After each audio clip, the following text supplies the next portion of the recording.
Welcome to the Tuesday, March 21st, 2023 Orono City Council meeting. All council members are present and Council Member Johnson today. We always start with the Pledge of Allegiance, so I invite you to stand and face the flag. Allegiance to the flag of the United States of America and to the republic for which it stands, one nation under God, indivisible, with liberty and justice for all. Okay, next is the approval of the agenda. We'll approve the consent agenda, which on one vote we will approve all the items on that. I'll go over that before we vote. Anybody can take a stab at the consent agenda tonight? I'll take care of it this evening.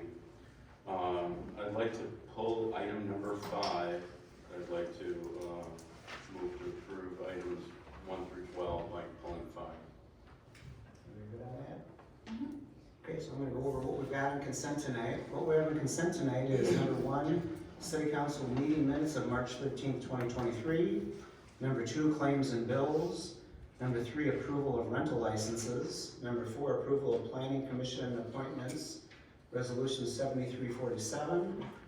5, we're taking off. We'll do that first after we're done with the consent. Number 6 is approval to accept donation from Brian Gerhardsen, resolution number 7348. I'd like to thank Brian for his 8 flags for Public Works and First Responder flags and his additional $1,000 donation, so a shout out to Brian for that. Thank you. Number 8 is approval to allocate 2021 road project costs. Number 9 is approval to establish police and fire capital budgets, resolution number 7350 and resolution number 7351. Number 10 is LA 22-70, Stacy Cromenhoek, 4085 Watertown Road, after the fact variance, resolution number 7352. Number 11 is LA 23-1, that's Lacey Brothers Home and Remodeling, 2617 Casco Point Road, hardcover variance, resolution number 7353. And number 12 is LA 23-9, Neil Weber, on behalf of Orono Apartments LLC, 2475 Kelly Parkway, final master development plan LA 20-1, third extension, resolution number 7354. Anybody have any items that they want to talk more about that are on consent tonight? Did we miss item number 7? I think maybe it just didn't get read. That was the, oh, I did miss that one. Number 7, approval of appreciation of Barry Rappin, resolution number 7349 for his 35 years of service, I believe, so thank you for his fabulous service in Public Works. Thank you for pointing that out, Jack. So we, do I have a motion? We have a motion, do we have a second? Yeah, nothing on consent. I just wanted to add or ask if there's anything to add to the agenda tonight. Since we're doing a closed session, I was wondering if there's anything to add to the agenda. Right now. No, nothing. Okay. Okay, do I have a second? Second. Okay, all in favor say aye. Aye. That passes 4-0. Okay, so go to number 5 is the approval of the next work session agenda. And I pulled that off as we're just going to be talking about the upcoming potential roads to look at for the 2024 road fixes. And so we don't need an hour for that. So I guess I'll just make a motion to move that meeting from 5 p.m. to 5:30 p.m. I'll second. Okay, all in favor say aye. Aye. No, that passes 4-0. Can I add the next meeting, the April 24th one, is the retaining wall discussion, is that the one, the lakeside retaining wall discussion, or is it a different one? Okay. Got it. Okay, that'll bring us to City Clerk Report number 13, approval of amended 2023 annual appointments, resolution number 7355. Good evening, Mayor and Council. The purpose of this action item is to amend the resolution number 7322, the designated appointments for 2023, by adding and appointing city representatives for the Northwest Hennepin League of Municipalities, and to add and appoint a deputy chair to the Orono Park Commission. A little background, The council has shown interest in participating in the Northwest Hennepin League of Municipalities. Therefore, at the request of the mayor, 2 members should be appointed to represent the city of Orono at those meetings. It has also been determined that the Park Commission would benefit by appointing a deputy park chairperson to serve in the absence of the park chair at the meetings. Therefore, staff has amended the 2023 annual appointments by adding a current park commissioner, Cameron Porter, to serve as the deputy park chair. All right, any further thoughts up here on that? Yeah, could you pull it up? Do you mind? Pull up the item. Yeah, I have a couple thoughts. I want to talk about the history of this item, given that it's the Northwest Hennepin League, and no member of council has chosen to attend this group since 2017. And also the 2023 annual appointments for Orono were voted on and discussed in December of last year. So December 22, and that was before my term.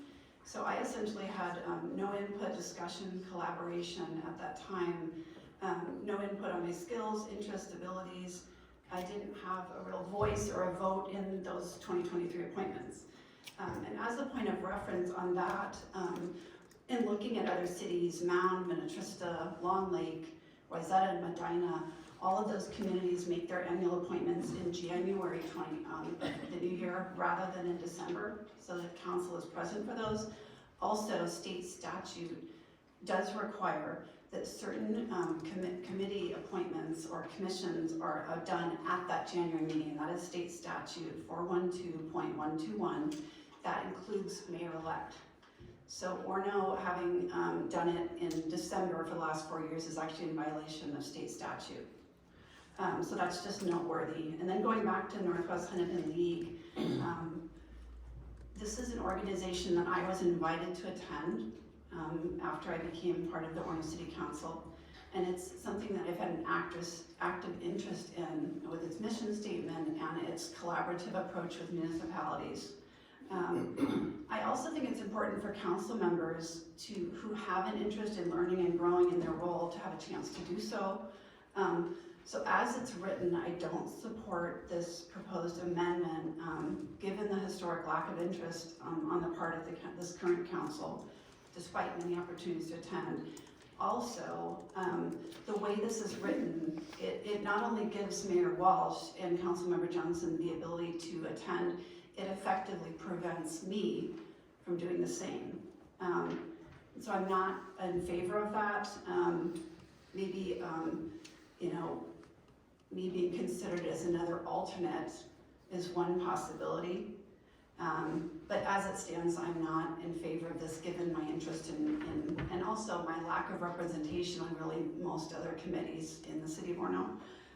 But regardless of the outcome of this issue, I do believe that Orono should look at amending its practice of doing those committee appointments in December, look at changing it into January, and also making it a regular agenda item rather than on consent, so it can be discussed as a council. So those are my thoughts. All right, well, we haven't been there for a few years because normally I would have been the appointee, and with kids driving every night and my wife who works full-time out of the house, that's what I was doing every night, driving. But now that I have drivers,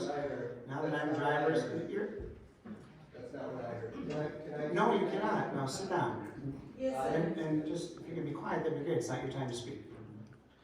And so now that I have drivers, I am attending, and based on the behavior of Councilmember Benson, in my opinion, and her actions at those meetings, I would have, in good conscience, I could not put her as a representative of this city and in an organization like that. So I will make a motion to adopt Resolution 7355. I'll second it. All in favor, say aye. Aye. Opposed? Nay. Nope, that passes Nay. 3-1. Okay, City Clerk, any other final reports from you? All right, Finance Report. Ron? Thank you, Mayor. This is just sort of my item here, is just an informational item. As you may remember, about a month ago, City Hall's phones were down for about 2 months, or 2 weeks, or 2 days. It's getting better. It is. Pretty soon it'll be 2 minutes. And at that time, we started talking to providers and they were recommending SIP technology, which uses our phone lines over our fiber connection rather than the old copper, because phone companies are getting rid of copper connections as we speak. So we solicited some quotes from Nova Systems, who actually has our internal phones already. And this would be just then they would be providing the SIP technology to use their phone systems over the fiber. We talked to Lumen, who provides the copper connection, and then we also talked to Logis, our network services support company. Now, Logis had by far the most robust solution, but they were also very, very expensive. So as staff, we looked at that and said, no, we won't do that. We will look towards Nova. They were the most responsive. I've had many conversations with the person when he went with Jim, who was not exactly at the office, but he still felt compelled to call back and work with us, which is far better than the response we were getting from Allstream, who is our current provider. We would call Allstream, they would tell us, oh, it's being escalated to level 2, level 3, and increase. Early on figured out they were just making up numbers. I mean, maybe they meant something somewhere. I don't want to disparage them too much publicly, but 2 days without phone service when we're telling them we have a police department, we're responsible for public safety. People are getting angry because they can't reach the police department. So we said we need to find an alternative, and we were doing that. Actually, on the day I was talking with Logis to find out what they would cost, is when the phones went down again, and they were down for 2 days. They magically came back up on Friday, even though a tech didn't arrive until Monday afternoon, and called it like 4 o'clock saying, yep, we found some, corroded pairs, and we replaced them. And so it was really just luck that our phones came up. We would have been down without phones for 4 days, which really is not acceptable. So staff is going to move forward with Nova. And this is just mostly informational. It's far below the level that would need council approval, and will actually save money. We will cut our phone bill for our primary phones in about half. We will eliminate a Lumen line that we currently, once we got the Hennepin County fiber line, we can eliminate now the Lumen fiber line, which will save another $1,000 a month. So we will save about $12,500. We will have the state of the market for telecommunication, and I just wanted to share that with the council so you knew, and that we were fixing the problem, and also the public could hear that, yes, we recognize it was a problem, and we have done what we can to fix it. It will take 2 to 3 weeks for Nova. We have to get the numbers released from Allstream, get them ported over to Nova, and that just takes 2 to 3 weeks is the estimate for us to be up and running on the new phone system. So, and that's all I have tonight. And once you get that over the fiber, you'll be golden. Everything should be, you never have a problem after that. If somebody goes out there and digs it up and cuts the line or something. Yes, and it would have to be the line between City Hall here and the curb. And the curb, right. Especially once Hennepin County, they have one little stretch of fiber to complete over in Long Lake. Once that's completed and it's scheduled for this year, our information can go out the building. It can go north, up Old Crystal Bay Road, or it can go south to the, Wayzata Boulevard, I guess it is, and through Long Lake. So we will have actually a redundant service for both phone lines and data, which will be the first time we've had redundant for both of them in forever, really. So good news, no complaints there. Obviously having your phone lines fixed and cheaper is obviously a great solution. Maybe if this is not the right time, let me know, but 2 questions, unrelated but related because it's tech. So I had a few phone calls this week about MediaCom and residents not wanting that to be the option in the area. And I know we've talked about it many times and not really progressed anywhere. And so I was wondering is that something that down the road we can look at again? Because it appears that, I mean, it's a consistent, I wouldn't say like my phone is blowing up with phone calls on MediaCom, but it's consistently the same issue, like expensive, doesn't work, all those things, and they're not great at customer service. So, Yeah. or Adam, Yeah, either Adam. one. I was just gonna say, I'm so that anxious to talk there's about no prohibition from other competitors coming into our market. Mhm. MediaCom doesn't have a monopoly on that, they Okay. just happen to have been the first to come out here, and the first to build out. So there is opportunity for other competitors to come out. I assume the market forces have to be such that I think they can make some money doing so. I know there are a few other technologies starting to come out this way.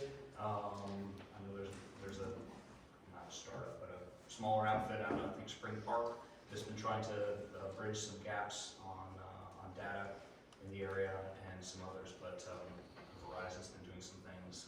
But we don't have a direct input into those small telecoms that come through, but there are opportunities. Is Mound using the same, Mound has the same providers as we do? I'm not sure exactly. I know MediaCom came out through here starting in 2014 or just before then. Should maybe look at what our sister cities are doing, seeing if they're having better results. Yeah, some of our Those complaints have been made for years. Yeah, it's not a new complaint. sister cities sitting a little further west, a little more remote, they are doing some things where trying to get broadband into areas that this doesn't have anything right now. So there's been some focus on that. There's been, Hennepin County has some grant money available for build out, but it's predominantly to build out in underserved areas or places where there is no service whatsoever. Okay, so not much we can do, is what you're saying.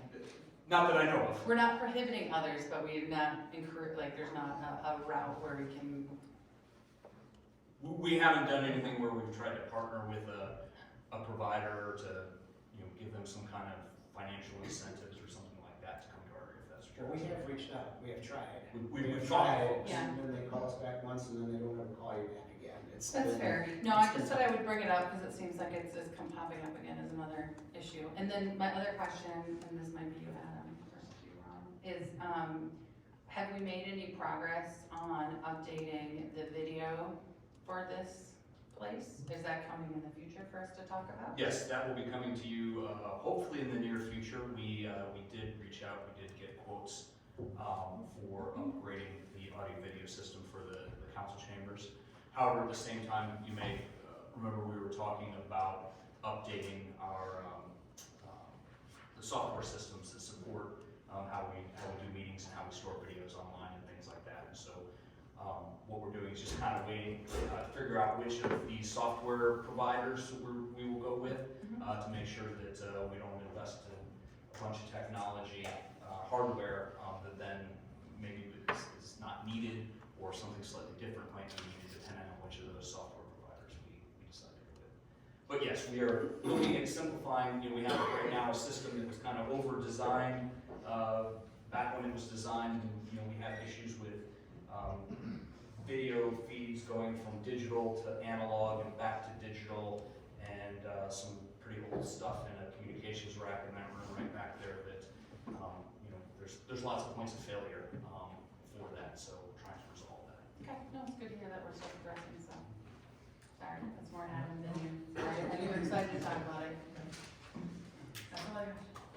Did you have a quick comment on that, or? Well, quick comment, one other alternative is T-Mobile, as an example, has a cellular internet service that they provide. It's several hundred megabits, which is more than adequate for, watching a couple of movies, a couple of computers, and, I mean, it's a fast enough speed to be adequate for the kind of streaming that I hear you discussing up here, and it's cellular service, it's a box in your house that hooks you up to the internet. No, that's a good suggestion, yeah, I just keep getting the MediaCom, I don't know why I'm a MediaCom person, but I get lots of complaints about it, so. But that's good feedback, I'll share back with them, so, thank you. Thanks. Any other stuff for finance? Nope, that was all I had, Mr. Mayor.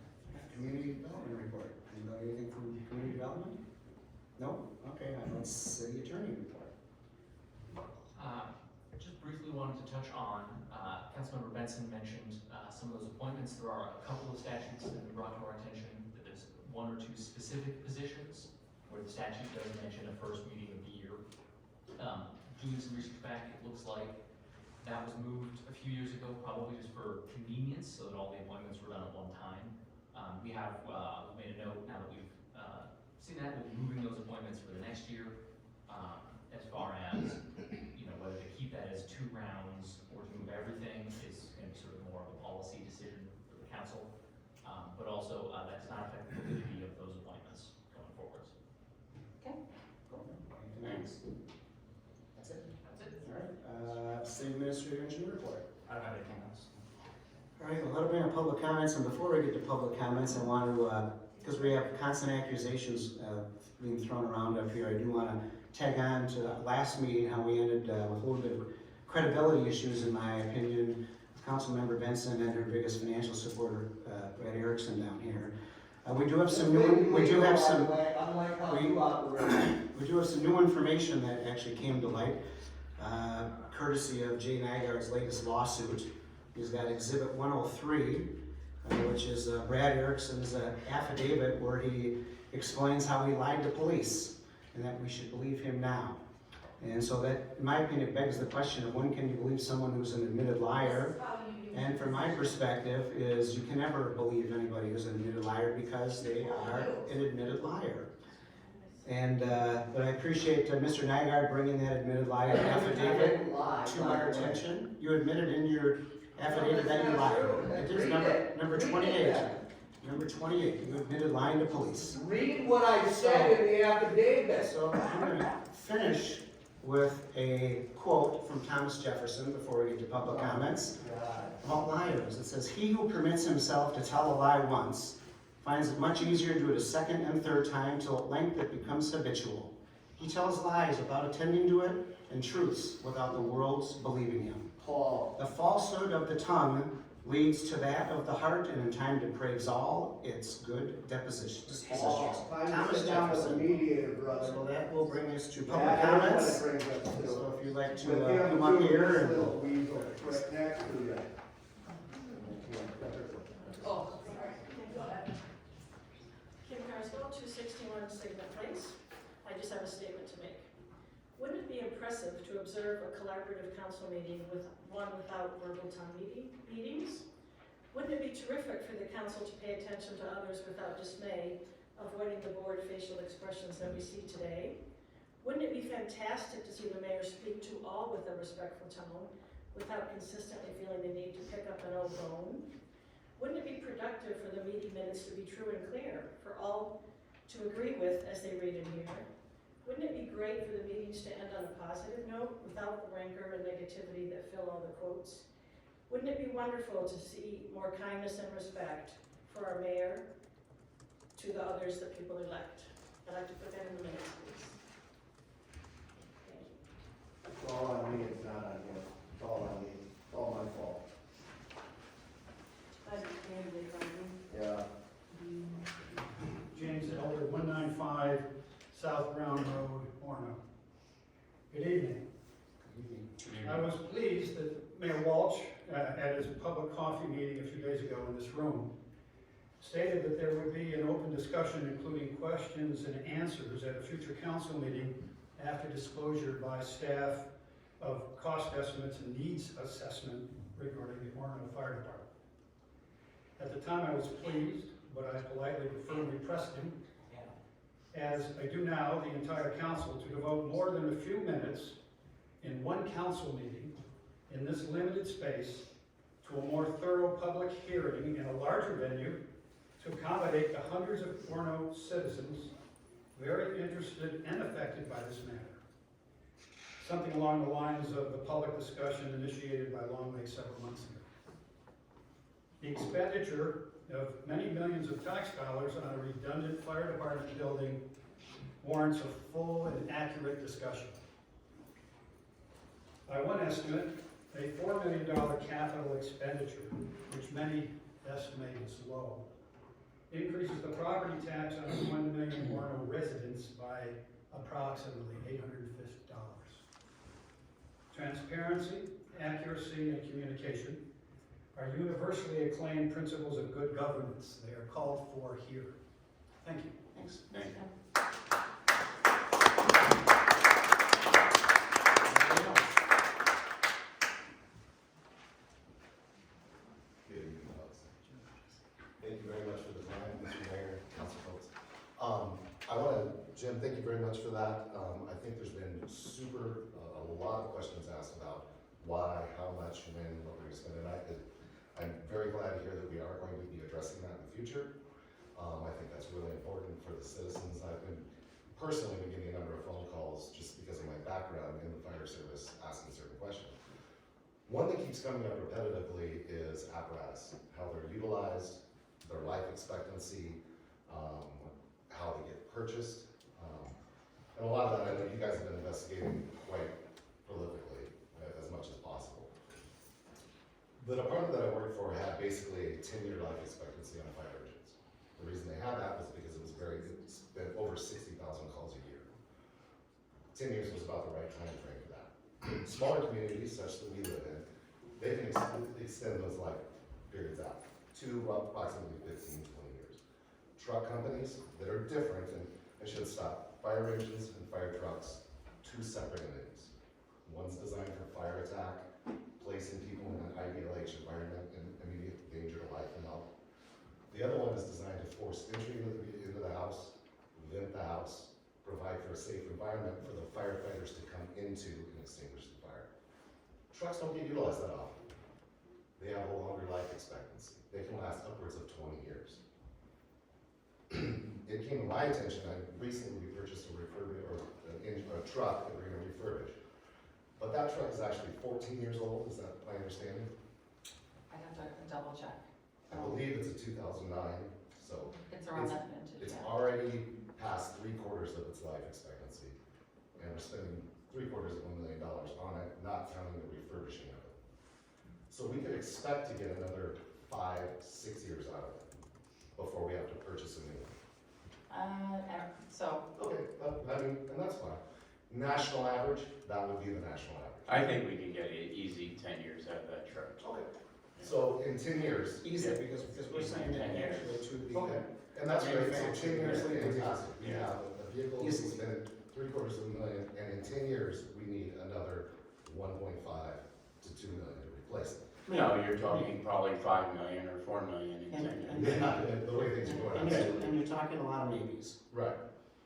Currently, we have a fleet, as by you, where we probably need 4-5 fire engines.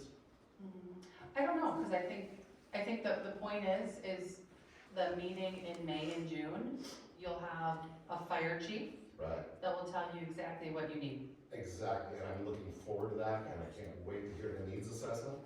My assumption, based on my background, is that needs assessment, and this is why it's on public record, and everybody here needs to hear, that's gonna be a wake-up call for every community around here, of how far behind we are I in appreciate it. purchasing equipment. Oh, I understand. Thank you for your time. I'll double click into that. But you can follow up Absolutely, for Thompson, thank you. Just me. with, and that's not I'm here, just so. kidding. Yes. Anybody else?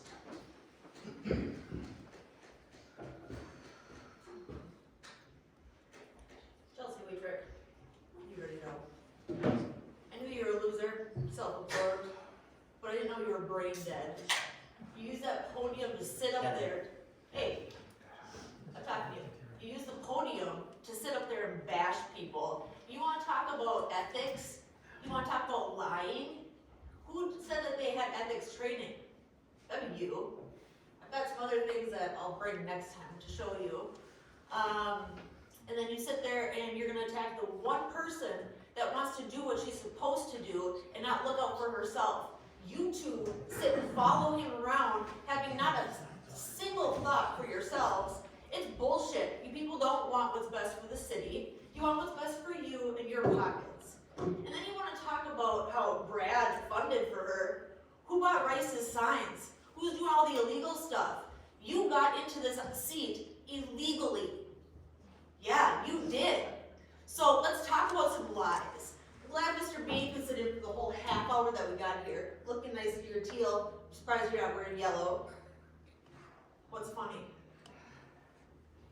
Exactly. You sit there and you laugh and you scoff and you are the biggest liar out there. No ethics whatsoever. And with this whole matter that is, going on, is not gonna stop going on, why are you not gonna sit down with a negotiator or a mediator? You're a big man when you sit up there on your podium, but otherwise, little guy. Thank you. We could keep the Anybody else? the bad language down to a T would be nice. Oh, I'll show you some bad language next time, from you.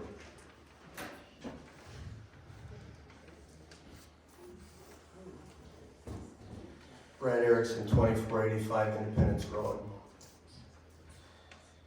I spoke with some people from the, Metropolitan League of Northwest Cities or something. Some pretty important people. And you really are full of it. You really are full of it. Good job trying to box her out, though, the only person that's shown any interest in a long time. So anyway, Ms. Benson had mentioned a letter that was included in last week's pack, and I have it here. I will only read this part of it. Her suggestion was that members of the council, with the assistance of staff, locate an independent mediator to help find a solution to this problem. The League of Minnesota Cities offers these resources. So this letter was in the packet for you last week. You weren't here. Yeah. How you doing? November 28th, that's a long time. You wanna go after me and then start running out for the next 3 months? What's that about? I'll get back to that. So in any case, so you have this and you choose to attack me? I had a 2-hour meeting with my attorney last Thursday. There were a lot of wows. So you can expect something this week, I would say. Moving on to Mr. Crosby. So where have you been, Mr. Crosby? Why can't you answer any questions about the Proud Boys and about the Capitol Steps? Did you see we made the paper again? You know you're going to be answering those questions. If you guys weren't out there doing anything weird, why don't you just say we were out there having a picnic? You know? Your guy on Fox, what's his name? Tucker Carlson? He put it all out there last week. It was what was it, a sightseeing tour? Is that what you were doing? You were out there sightseeing? Why didn't you just say that then? See who buys it, right? Did you send him out there? Why were you standing up here crowdfunding in front of this sign of this city, this honorable city, for a hate group? Why is that? Those questions aren't worth answering to you. There are a lot of people that want to know. Believe that. And the answers will be forthcoming. Bless him. Bless you. I also want to say Mr. Maddock gave you guys some legal advice last week, and I'd like to respectfully disagree with Mr. Maddock, if you can let him know. I think that anything that comes through on a government computer, email, whether it's being disseminated about the office or not, should be public record. I don't think that's private. I don't think any of your guys' stuff should be private if it has to do with the government record or the government equipment. Thank you for your time. All right. Is there anybody else who would like to You're come up welcome. tonight? Mediator. Credibility? You've got no credibility. You won't even sit down at the table. It's been 11 months. Hi, my name is Claire Barrett. I live at 1085 Orono South in Orono. I just wanted to say that there are a handful of super noisy people who spend a lot of time on social media stirring the pot. That's their right to do it, but I don't want the perception to be that the majority of the people of Orono are cut from that cloth. I am proud that you are my mayor and that all of you are on the council. I think you run a very professional organization for our city. You do good things, you always have. And I'm a staunch supporter, and I just wanted to endorse that and make sure that you know very clearly that there's a very large majority that isn't quite as noisy as the minority. That's all I wanted to say. Thank you. Is there anybody else tonight? Okay, seeing no one else, we will move on to the mayor council report. Councilmember Benson. Sure, thank you. I have three items tonight. I do want to start on a positive note, which is that I'd not been to the Gillespie Center before, but I was invited, as were other members of the council or the city staff, to attend their annual meeting on March 9th. And having not been there before, I was just really pleasantly surprised. It's a senior center in Mound. And it was just a great opportunity for people from the community to gather. They have offerings for folks who are food insecure. They had a tax assistance clinic that night I visited. I also discussed with some gentlemen the importance for good mental health as people age, to be connected and to serve others and to find a gathering spot in the community. And for all those things, I think they're doing just a really great job. I got a tour and I was just incredibly impressed by the staff and the folks who were gathered there that night. I also learned something new, which is that it's a place that you can donate any unused greeting cards for folks there who like to use them, which I thought was a nice thing. So I just wanted to share that. And thanks to the Gillespie Center for hosting that event. Item number 2 is I want to revisit this letter that I did write to the council earlier this month. In that letter, I discussed 3 options to address the matter involving Mr. Erickson. And those were, as I see it, an apology from the mayor, mediation with the League of Minnesota Cities mediator, or the third option is continuing on the trajectory that we have. So those were the 3 options that I kind of laid out in that letter to council. What I would offer is that the current situation of continuing on this trajectory, from my opinion, is not ideal. And one of the very real effects of this situation is the amount of staff time that has been devoted to it. We currently have an officer stationed in all of our council meetings. And that is a huge amount of time and resources spent in council meetings that our officers could be spending out in the community. I had the opportunity, which was wonderful, to do a ride-along yesterday. It was a great opportunity to be able to see Orono from the perspective of the police who serve our city, and I thank the department very much in allowing me to do that. It's also given me just even more understanding of how important those hours are for our police to be able to serve our community. And that would be, again, that's just one effect of this situation, is having an officer stationed at meetings, and I'd like to see those resources used elsewhere. I also want to say that for a point of clarification, while I can suggest, or any member of council could suggest, some opportunities for maybe looking towards a resolution for this issue, it does require that a majority of council members are in agreement of an option. So that would be at least 3 out of 5. So I alone and no council member alone can direct staff or to take any action. So it would be, whether it's that option or other options, that requires the council working together, at least in a majority, to take action. So that's a point of clarification. Third item that I want to address is the remarks that were made at the council meeting last week, March 13. And as I said at the time and in the past, I will address on record anytime statements are made that are presented as fact that are not. So because words matter, and when I am aware of false statements made on record, I will address them.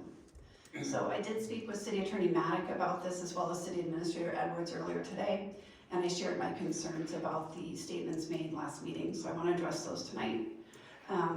At the last meeting, after I discussed the meeting that I did hold with Mr. Erickson about the matter involving Mr. Erickson, Mayor Walsh said, in reference to me, and I quote, "She had to meet Mr. Erickson here at City Hall with our city administrator in attendance because she was afraid to meet him by herself," end quote. I want to explain my reason for meeting with Mr. Erickson and City Administrator Edwards at City Hall.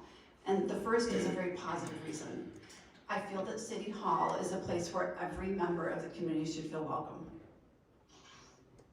The second reason I did is because City Administrator Edwards is a seasoned professional and has a lot of knowledge about the workings of our city, and the issue with Mr. Erickson is no exception.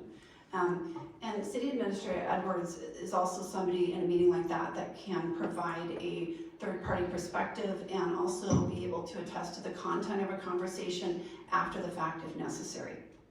So those were my reasons for meeting with Mr. Erickson with City Administrator Edwards present at City Hall. So I've said this before and I'll reiterate, it is not helpful or appropriate for anyone to speak on behalf of others. And in this case, Mayor Walsh presumed to know my intentions and speak about his perception as if it were a fact when it was not. Going forward, I would ask Mayor Walsh to please consider that the words being used in council meetings have weight to them, and I will not look past false statements or opinions that are presented as fact. And the process of addressing these statements on the record is time-consuming and could be avoided in the future with more consideration given to the statements made during Mayor Council report. And I want to end by saying, again, a big thank you to the Orono Police Department for the ride along, and thanks for all you do for the city of Orono. That's it. Thank you. Okay, Councilmember Crosby. I look back years and I wonder what happened. People can't have a disagreement without being shouted upon, disparaged, interrupted. There can't be discussion anymore in a polite manner. You discussed sitting down with Mr. Erickson. That was done with his attorney, myself, Councilman Printo. We handled ourselves like gentlemen. We tried to come to an agreement to move forward, to understand the situation. There was no agreement. People are sitting there You said last time in there the was no gallery. agreement. You said we agreed. This is my time. I did not interrupt you. Oh, you get 3 minutes too? I did not interrupt you. You know, we're elected officials. Yeah, you are. We're not elected to sit here and take abuse, be abused. I've served this community for 10 years as a firefighter. So the gentleman in the back row, I appreciate your service, so thank you. Jim Elder, also here, thank you, Jim. But by doing that, we care about this community. I've never profited from being a city council member. I've lost money. I've spent my own money to make sure I make it to meetings. I've spent money donating money to the community. This council took money out of their own pocket to make up for lunches for kids that were short on their lunch money. Do you remember that? We did that. We made sure they had a roads budget, which previous administrations didn't. And I get it. The sideshows to some people is exciting. It makes the papers. You get all started. We get disparaged. Why don't you guys just be quiet and sit down? And again, this again is displaying it again. No. Yes. This is displaying it Yes. right here. Right here, perfect displaying it right there. Yeah. This is Yeah, our Mr. time. Ross. You be quiet, So- we're listening. Yeah, go ahead. So my big points are this. J6, talk about J6. People What from you want, J6? Orono love this community. So We're much. invested in this community. Here's the thing. Proud Boys. I get amazed. I get amazed. Why are they here? For Christ's sake. Can you please stop interrupting me? I didn't interrupt you once. Please. No, you stop. So, the people of Orono love this community. I get amazed with people being so incredibly fortunate to live here. The things that upset people, or they spend time thinking about, it's ridiculous. I grew up in a fairly poor area in the East Coast, and let me tell you something. The problems here are not huge. To some people they are, but they're manageable. They're manageable. I feel very grateful and blessed to where we live. And we have a lot of good community involvement, people getting involved in the community and keeping things positive. I've answered his questions No, you haven't. months ago at the meeting during my comments, and I addressed item for item. I'm not going to replay the same reel with this gentleman. I'm trying to conduct myself because I work for you guys. Why have you been The gone? one thing is, this council has an understanding that the government works for the people of Orono. We work for you, we represent you. So when we have to sit here and listen to the vile language and the attacks and the assaults, we do it for you guys. But I'll tell you something, it's not fun. It's not fun. Answer some questions. Yeah. And bottom line, Mr. Direct. you know, it's like, you want to help people, and again, it's still happening. Because you're not It's answering still the happening. questions. Yeah, move. You know, so my point is, think about these things, folks. Can we get back to the time of respecting each other? Is, if somebody has a difference of opinion, being able to discuss it in a civil manner instead of attack?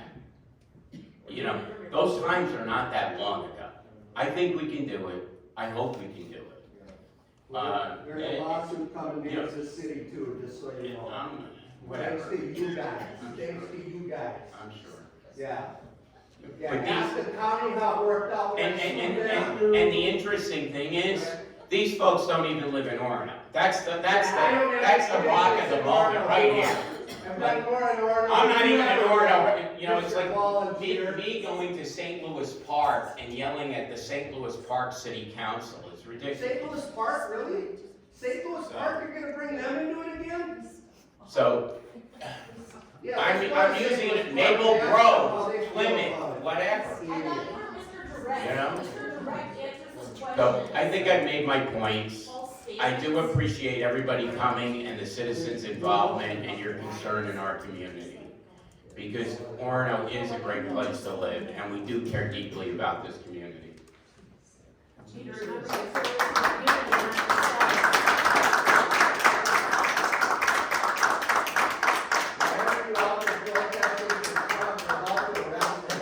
Councilmember Seals wants to speak. Big man. Councilmember Seals. So it's only been a week, but, so we're still He needs you. talking with the city of Long Lake about fire. Todd, Jim, I appreciate you bringing up everything you're saying. I think what Todd was starting to say is completely appropriate to kind of wrap your minds around. We are going to be in a state, no matter where we end, of catching up. There's so many pieces of apparatus. Now, you're 100% right, like Portland, all those areas use it differently, right? But once you're hitting 20, 25 years, I think we can all agree we probably need to start phasing them out regardless. So I'm not gonna claim to tell you what it's gonna cost, because we're gonna wait for Ron, Adam, and James to give us some real numbers. But it is fair to say that if you look at the fire departments locally, we've been super fortunate with great service by great volunteers, and we haven't funded the equipment the way we need to, right? That's just the reality of the situation. And so, you know, I'm sure it's frustrating, you're probably wanting to see stuff today, I wanna see it too. But these guys are working really hard to give you a really big picture of what it looks like, because some of it's gonna be also looking at used equipment and having to refurbish it, because I think we've talked about it before, equipment's on a 24 to 36 month timeline. So even if we had a big kitty of cash that we could spend, we can't get the stuff, right? So all good points. I want you to see all the numbers. I think it's appropriate that Todd gives you a heads up. The numbers are probably gonna be pretty big. Because there's a lot of equipment that, you know, is down the road. I don't know if it's appropriate to make a comment. I just want to say, and because it's recorded and on record, the men and women who serve this community deserve a hands down, absolute, awesome round of applause. They're fantastic. They support us and keep us safe. It's our turn to support them and keep them safe so they can come home with their Absolutely, absolutely. I And mean, that's, we all have that. and I don't think at any point is it ever a question of the service the firefighters are doing. That's not the question. It's how we're supporting them with the right tools, the right equipment. And so I'm looking forward to it, but Todd, I appreciate you trying to give the crowd a little heads up that, you know. It's our turn to go into the burning building. It is. Yes, hopefully with the right, but. Right.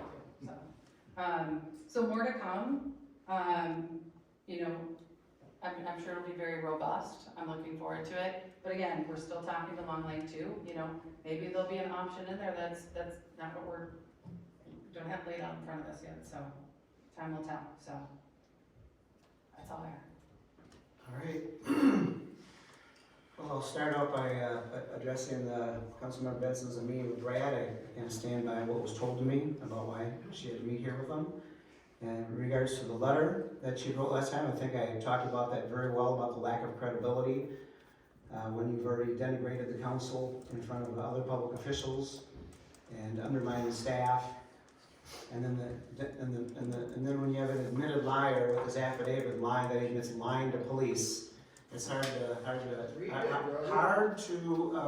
have anybody say that they're gonna believe an admitted liar. The Gillespie Center, I was also at the Gillespie Center, and I've been there, going there for years for their annual meeting. It's a fabulous place. We do fund them, and we made sure to continue to help funding them for all the different programs that they've got. I was also at the college intro gathering last night. I know Mr. Newcomer was there trying to figure out his way around the college courses and what to do. You know, Victoria was there with her daughter. I was there for all the new things that are going on in colleges and how you apply and all that kind of stuff, which is interesting. I want to give a shout out to DECA, who is going to the state tournament for the DECA in the state, which is fabulous. So thanks, congratulations to all those people. Also, boys basketball won today at 2 o'clock. We beat Hermantown 84-82 in a nail biter, so we will be playing. My daughters are there cheering them on, and they will be playing Thursday at 2 p.m. So be sure to cheer them on again, and hopefully they will continue on, because if they win that one, they'll be in the state championship. So that's the big one is coming. So again, I agree with Richard. Thanks everybody for coming tonight and being here. I'll leave you with another quote. It's from Sir Walter Scott. It says, "Oh, what a tangled web we weave when first we practice to deceive." Yeah. Motion to adjourn. So moved. All in favor, say aye. Aye. Yeah, run away again. We are adjourned. Mayor, we need to move to a closed session. Oh, that's right. We're going to move to a closed session. Sorry. Pursuant to Minnesota State Statute, Section 13B.05, Subdivision 3B, the council will close the meeting.